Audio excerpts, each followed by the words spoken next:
17 days to go until the 2023 NFL Draft. Who is it gonna be? Bryce Young or CJ Stroud? I'll tell you right here on Locked On Panthers. You are Locked On Panthers, your daily Carolina Panthers podcast.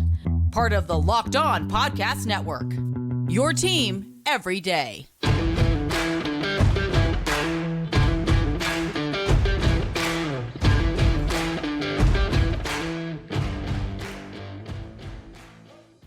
Welcome into another edition of the Locked On Panthers podcast, a part of the Locked On Podcast Network. I'm your host, as always, Julian Council, talking Carolina Panthers with you every Monday, Tuesday, Wednesday, Thursday, and Friday. Your team every day. That's our motto here on the Locked On Podcast Network. Subscribe or follow for free on YouTube or wherever you listen to your favorite podcasts. And be sure to follow me, Julian Council, on Twitter at Julian Council, where on Fridays I answer your weekly Friday mailbag questions either at me or DM me if you'd like to participate in this week's edition of the weekly Friday mailbag on Locked On Panthers. This episode is sponsored by BetterHelp. BetterHelp connects you with licensed therapists who can take you on that journey of self-discovery from wherever you are. Visit BetterHelp.com/LockedOn today to get 10% off your first month. 17 days away we are from the start of the 2023 NFL Draft in Kansas City, Missouri. Still really surprised that KC Mo was the choice, but either way, congratulations to Kansas City into their city as they have the NFL Draft come up here, and the Carolina Panthers will be on the clock at number 1 overall, where they're going to take a quarterback. Is it going to be Bryce Young, or will it be CJ Stroud? It does not appear that it's going to be Anthony Richardson or Will Levis, as FanDuel, our official sports betting partner here on the Locked On Podcast Network, last week changed the odds, saying that Bryce Young and CJ Stroud are co-favorites at -110. Before, it was Stroud as a favorite and Bryce Young at +220. And if you had those Bryce Young odds at +220, congratulations, because now you might be in a better position to make some money if the Panthers do, in fact, select Bryce Young in 17 days' time there in Kansas City as their top overall draft choice. And the fact that the betting line changed lets you know that maybe Bryce Young might be the guy now. Now, the Panthers, back when they first traded up to number 1, the Chicago Bears, CJ Stroud vaulted up to number 1, making you think that, okay, CJ Stroud is probably who they went up to go get. And when you looked at him at the combine and in a pro day, and the fact that the Panthers sent 12 people from their traveling contingent there to Columbus, Ohio, he seemed to be the favorite.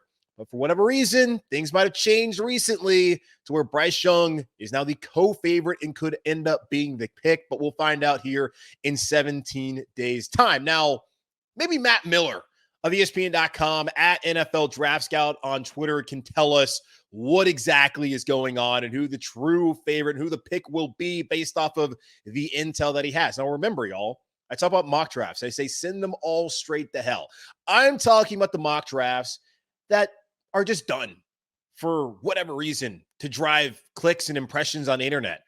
That's not necessarily all that ESPN and The Athletic and some of these other sites are doing. When guys like Dane Brugler and Mel Kiper Jr. and Todd McShay and Jordan Reed and Matt Miller, our guest today, put out a mock draft, they're putting out the picks that they think the team will make based off of what they've been told. They're not putting out picks based off of what they want to see happen. Sure, if you do a 7-round mock, you're guessing at the end, and all of this is guesswork. But the first round, especially in the top 10, you're going to have source information. You're going to have a little bit of an idea what the team is leaning on doing and what player they're favoring at that position. And Matt Miller, back when he did his first mock draft, he thought the Colts were going to trade up to number 1. They're going to take Bryce Young. He has Bryce Young as his top-rated quarterback. He thought the Panthers could have sat there at 9 and got CJ Stroud. So now that the Panthers are sitting at number 1 and Houston's still there at 2, where he had them taking Will Levis, and it looks like Stroud's the favorite to go to Carolina, does he still think the Panthers are going to take Stroud at 1, or is it Bryce Young who's going to go at number 1 overall in the draft? We'll ask him about that. I'll also ask him, 39, what are we doing, man? Receiver, tight end, edge rusher? Is this deep enough draft for an edge rusher? Does it make sense there? Where's the value? Is it corner? Tell me what the Panthers are going to do. Is there a sleeper in this draft the Panthers can get later on in the 4th, 5th round with those picks they got from San Francisco? Let me know, Matt Miller, what's going on. So we're going to find that out right here on the show today. Very excited about this. Matt Miller of ESPN.com. Told y'all I want to get some guests on here, and I think we got a huge one right now, Matt Miller, on today's show. So going to talk to Matt Miller of ESPN.com here when we come back on Locked On Panthers. This show is sponsored by BetterHelp. Getting to know yourself can be a lifelong process, especially because we're always growing and changing. Therapy is all about deepening your self-awareness and understanding, because sometimes we don't know what we want or why we react the way we do until we talk through things. BetterHelp connects you with a licensed therapist who can take you on that journey of self-discovery from wherever you are. If you're thinking of starting therapy, give BetterHelp a try. It's entirely online, designed to be convenient, flexible, and suited to your schedule. Just fill out a brief questionnaire to get matched with a licensed therapist and switch therapists anytime for no additional charge. Discover your potential at BetterHelp. Visit BetterHelp.com/lockedon today to get 10% off your first month. That's BetterHelp, HELP.com/lockedon. All right, back here on Locked On Panthers. As promised, Matt Miller, NFL Draft Scout for ESPN.com. Follow him on Twitter at NFL Draft Scout. Matt, how are you doing, man? I'm doing well, dude. We're sitting here 3 days before the draft, and I feel like my head's above water. So so far so good. This is everybody likes to, it's the crazy time of year, and it really truly is. But it's also the most exciting. So I'm ready. I'm ready to make that short drive up to Kansas City to get this thing going. Yeah, you know how I know that you're getting kind of worn down? You said 3 days. We still got 3 weeks, man. So we're not quite there yet. 3 weeks.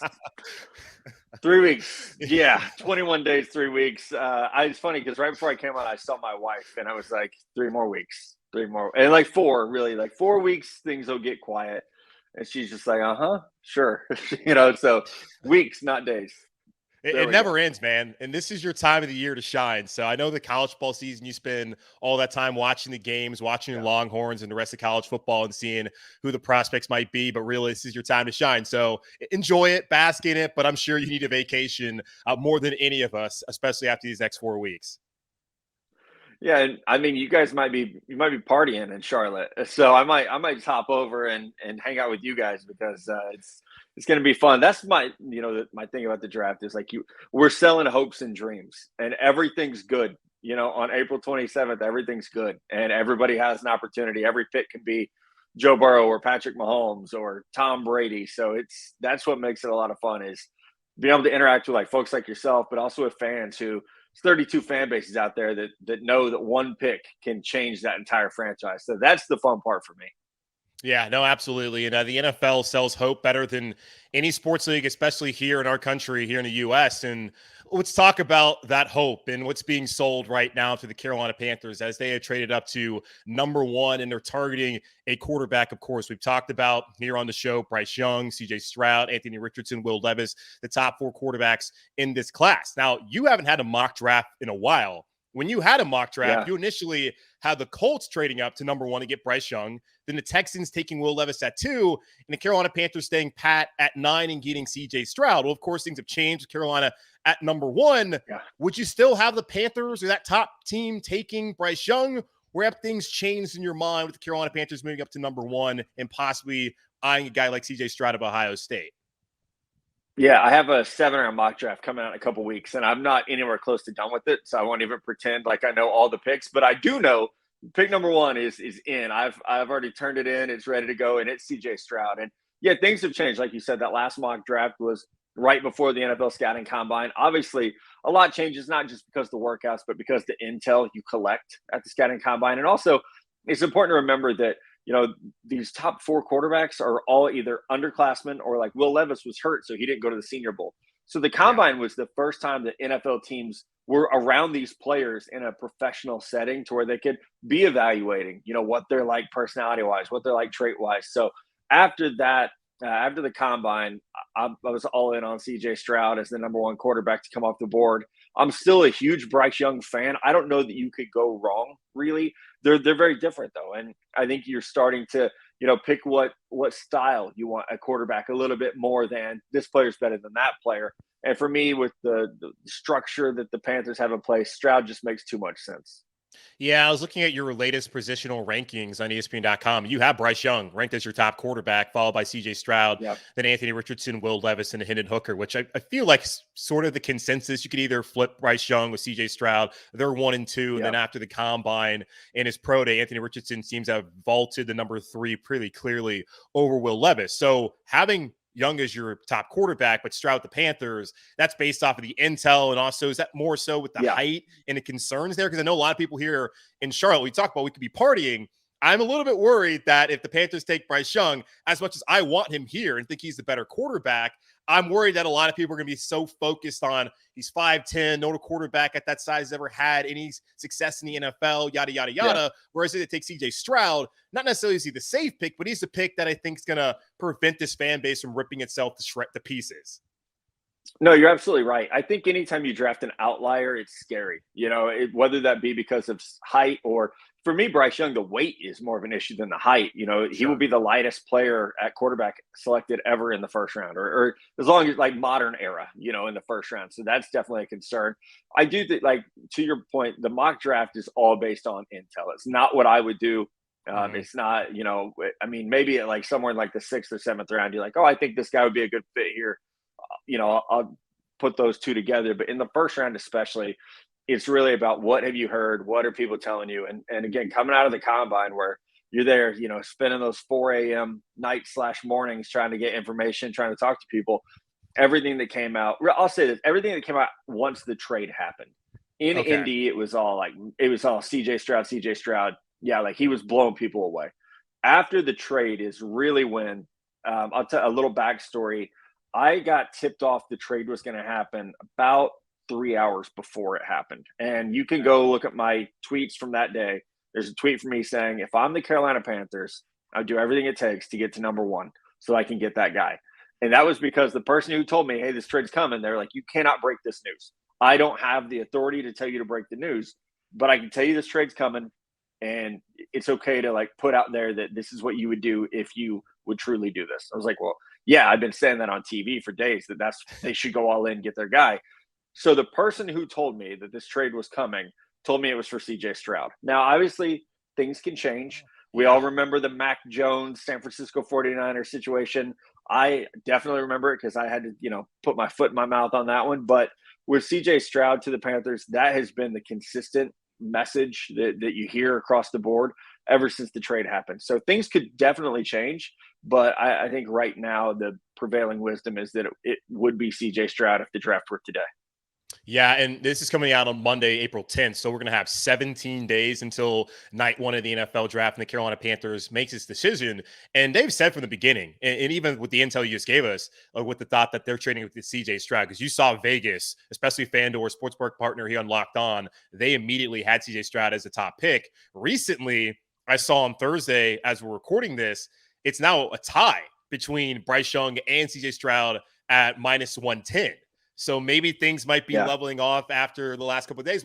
But as you mentioned, things can change. With the initial intel in the thought process is that they'll get CJ Stroud. And I felt like the same case for the long time that, all right, I think Bryce is a better player, but I feel like for them, the concerns with the height and more so the weight, like you bring up, and also that CJ is an excellent player. Let's not sit here and act like he's not, because we all know that they're right there. Right, like, he's great with each other. He's fantastic. The accuracy, the height, it makes a lot of sense. And I was totally fine with taking either one of them. I would have been fine taking Anthony Richardson, just knowing how much of an athletic freak he is. And the points of the staff they built around Carolina here in the young rookie quarterback is to be able to have him be up to the level where he can be a starting quarterback in the NFL.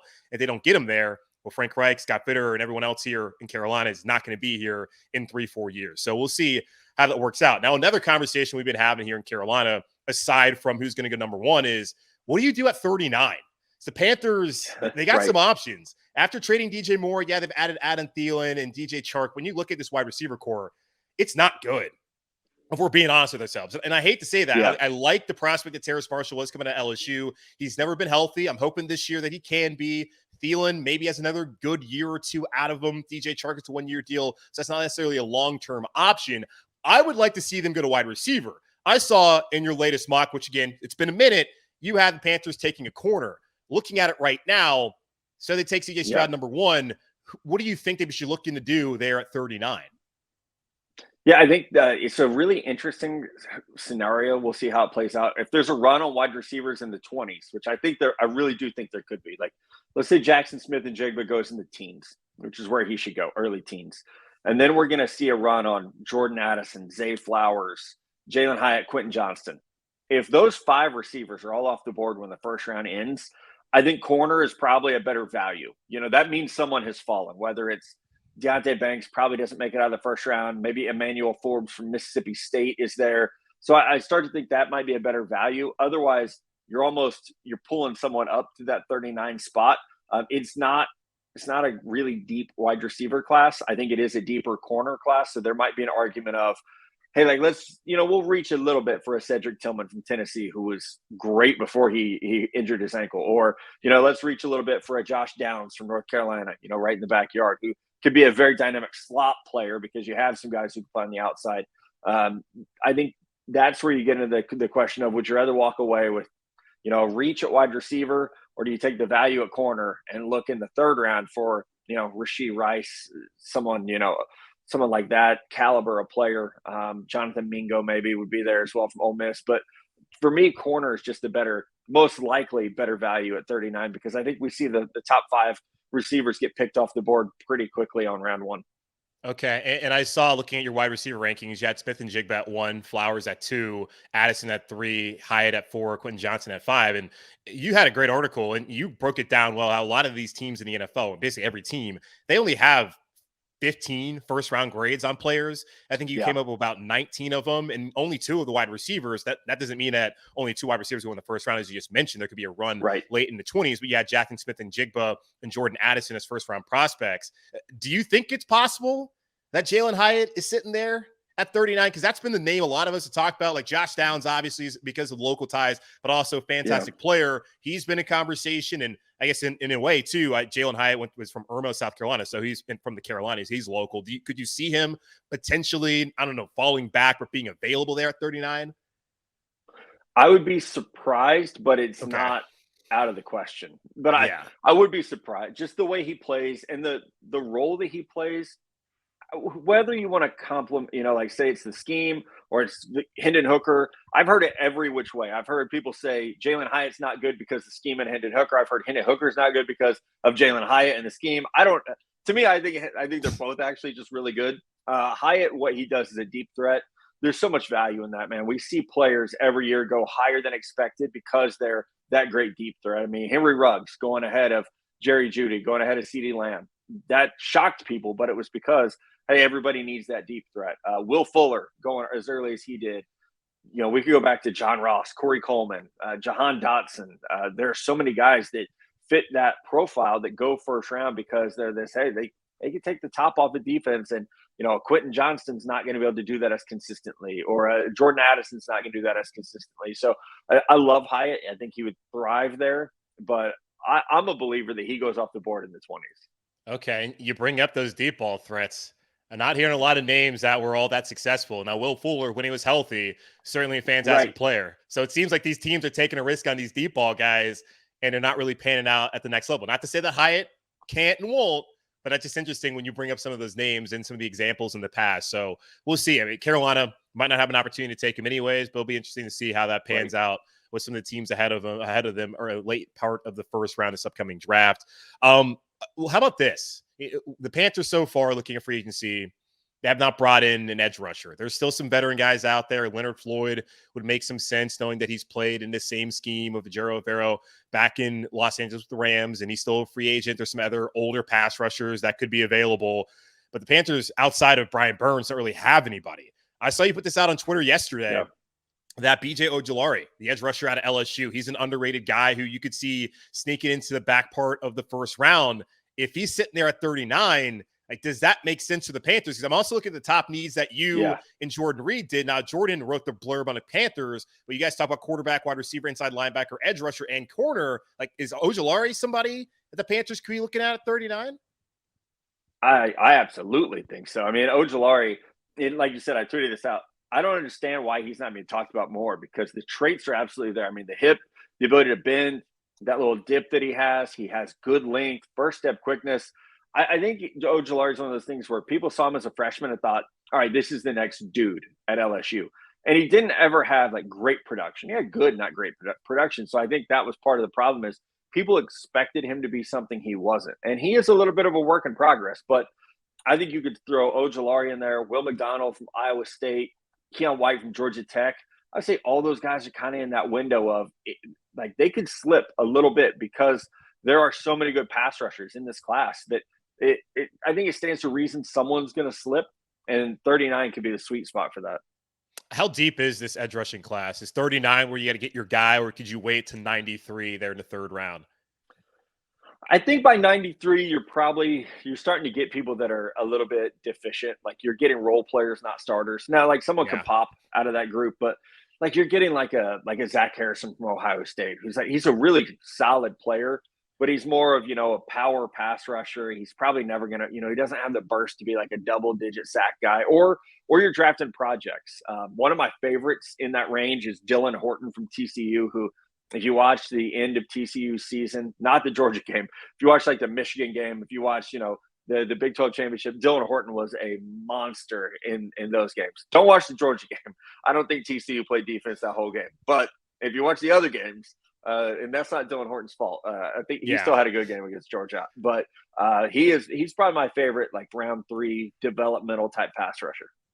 Okay. Zach Harrison, former 5-star. And I remember talking to Chip Patterson, my buddy who works over at CBS Sports, and he had put together an article a couple years ago being like, who could be that next guy to like come after Chase Young? And he had Zach Harrison. And as you mentioned, he's got it never really popped. So I have a hard time seeing it happen now in the NFL. And Brandon Smith, who's here in Carolina, is kind of a similar player, has the athleticism, but never really became that guy at Penn State, which is why he's a 4th-round pick a year ago. Who knows? Maybe with some better coaching and this new scheme, he might be able to find a role down the line in this defense. Now, tight end, Panthers signed Hayden Hurst.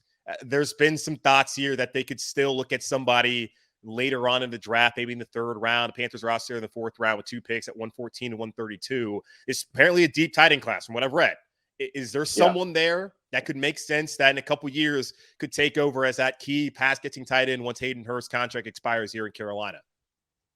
I will say I loved Tommy Tremble coming out, so I'm still holding out hope that Tommy develops, because the traits are crazy. We just got to see him actually do it. So we can't factor him in long term. The tight end class, like you said, Julian, it is stacked, but I think we're going to see these guys go early, because it's not a good wide receiver class. So it's like it's where this class is weak on like interior offensive line, wide receiver, defensive tackle.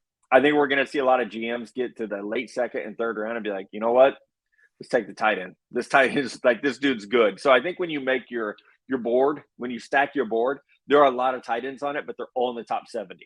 So it's like, because this is not a great draft class, we'll see. Positional value can mess things up, but it does look like the tight ends are going to go earlier rather than later, just because I think you're going to go to your grade with a lot of those guys and be like, all right, Dalton Kincaid, we got him higher than we do the number 2 receiver in this class. Let's take him.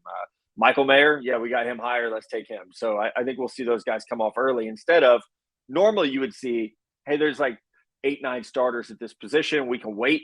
I think because it's a down draft class, those guys are going to go earlier. Yeah, and we were talking earlier about 39. You're saying corner positional value makes probably more sense than wide receiver, with the top 5 guys that you have up there likely possibly being gone before the Panthers are back on the clock at 39.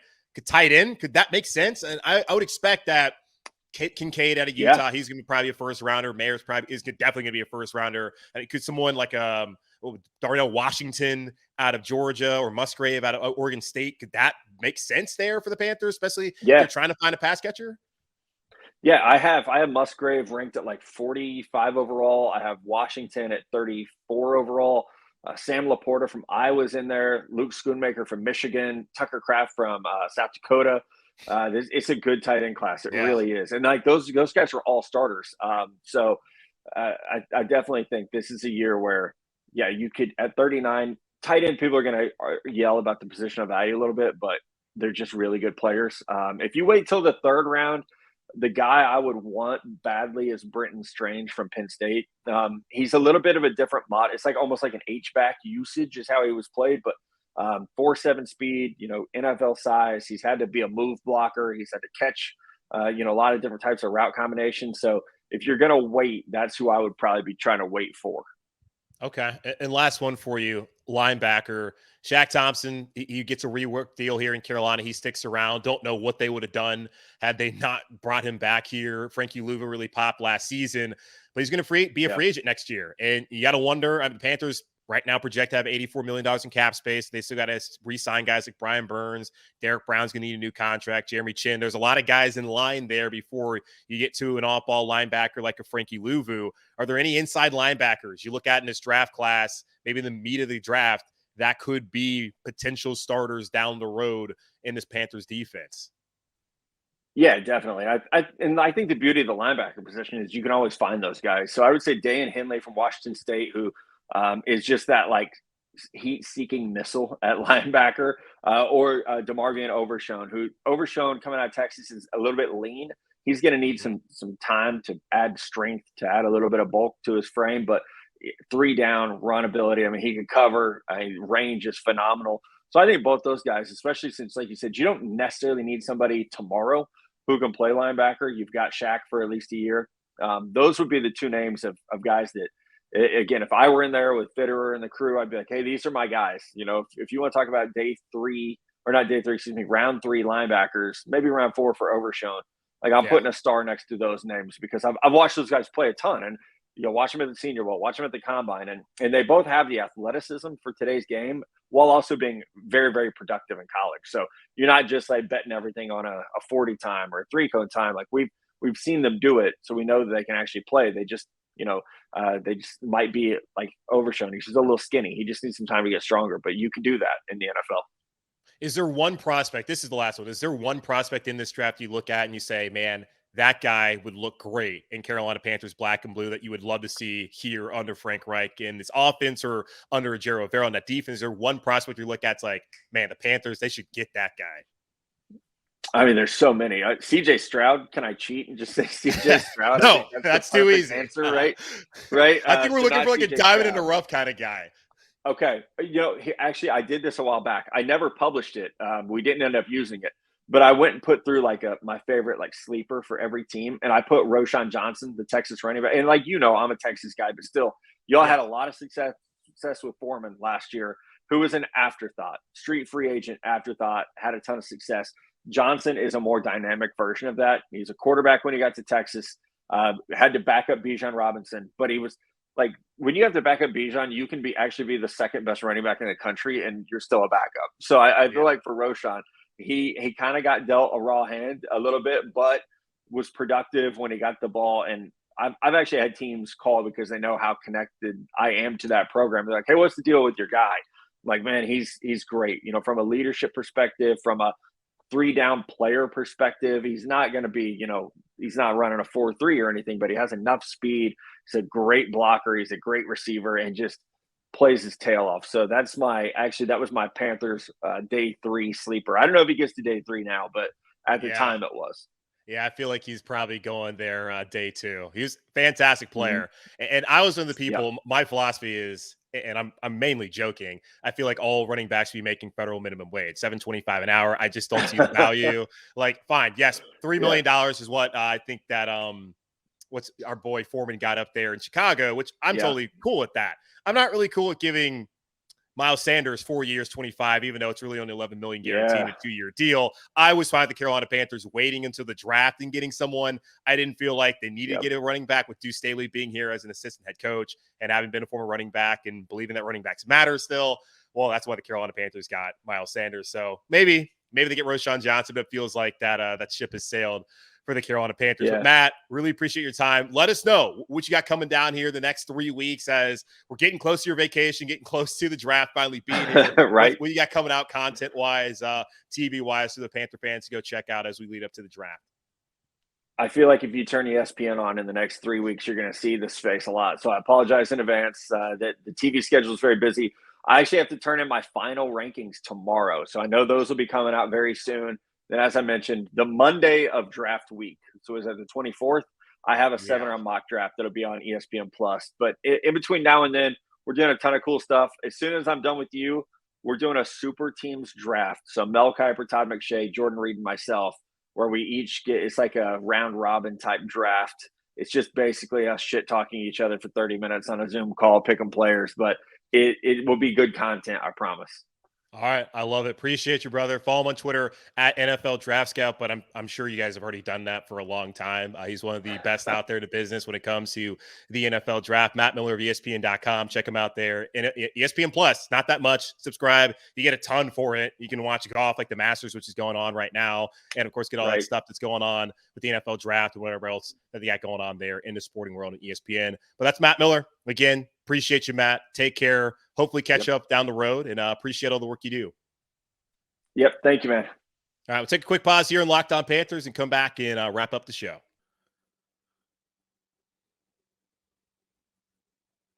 Grand slams, no-hitters, and double plays are back, and there's no better place to get in on the Major League Baseball action than FanDuel, America's #1 sportsbook. That's because right now, new customers can step to the plate with a no-sweat first bet up to $1,000. Just go to FanDuel.com/lockedon, sign up, place your first bet, and get up to $1,000 back in bonus bets if you don't win. So don't miss your chance to get a no-sweat first bet up to $1,000 when you join FanDuel today. Just go to FanDuel.com/lockedon to sign up. FanDuel, official partner of Major League Baseball. Awesome conversation there with Matt Miller of ESPN.com. Y'all have probably been following him for a long time. It's been a decade at Bleacher Report, now in his second year covering the NFL draft for ESPN.com. Follow him on Twitter at NFL Draft Scout. What a great Twitter name to have also for a guy who covers the NFL draft. Does a really good job and gave us some pretty good insight. I don't know if I had read or heard anything saying the Carolina Panthers moved up for CJ Stroud. And I know that's got a lot of you excited, being like, hell yeah, we got our guy. That's who I want, CJ Stroud from Ohio State. But then maybe take a little bit of pause, because Matt Miller did say that's what I was told back in March, back 3 hours before the trade was announced, that they were moving up to CJ Stroud. And now that the betting line has changed, like I told y'all, both Bryce Young and CJ Stroud, according to FanDuel, our sports betting partner here, Locked On, -110. CJ was the lone favorite. Now there's co-favorites, and it's looking like a coin flip for the Carolina Panthers to decide who their quarterback's going to be. It's either going to be CJ or Bryce. I don't see it being Anthony Richardson. I don't see it being Will Levis either. So we'll see what happens. But right now, there's a thought process, and I was reading Joe Person from The Athletic earlier this week or last week saying how when he did his new mock draft that he wanted to change Bryce Young based off of the recent intel. Remember, Matt's got the intel, but a little bit older, and things change. That's pre-pro day. I think that's pre the draft, it's pre the trade that's coming right out of the scouting combine, that he thought the Panthers were going to get CJ Stroud. And he was told that's what they were going to do. So he said right now that's still what he would have. So he has not got any updated intel to tell him that it's not CJ Stroud. So right now we're looking at it 17 days away.